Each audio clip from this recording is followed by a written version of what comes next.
Famous whistleblower Edward Snowden speaks up against NVIDIA RTX 50 series GPUs, criticizing its poor value and performance. Edward Snowden, who is said to have leaked classified information about the US's global surveillance programs in 2013, has made surprising remarks about the release of NVIDIA's GeForce RTX 50 series GPUs. Edward Snowden makes surprising remarks against NVIDIA's RTX Blackwell GPUs, showing consumer sentiment towards it. Well, now one is satisfied with the launch of NVIDIA's RTX Blackwell GPUs, since not only were the inventory levels way too low this time, but the performance for SKUs such as the GeForce RTX 5080 is too underwhelming.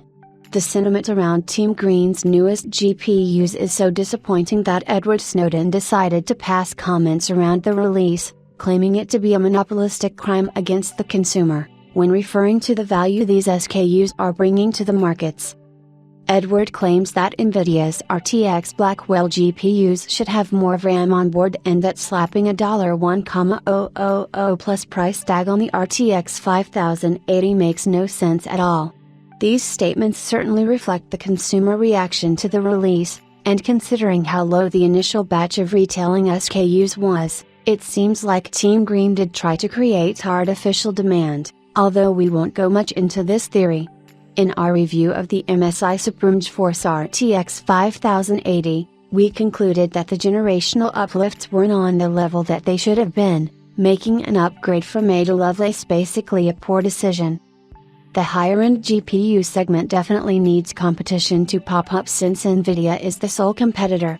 This means that buyers would have no other choice when looking for GPUs with high computational power.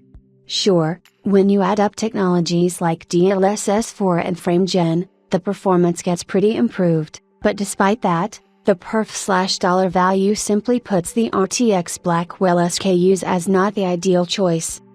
It would be interesting to see how the situation turns out once AMD's RX 9070 series SKUs launch into the market, since that's when we'll see the mainstream GPU segment heating up.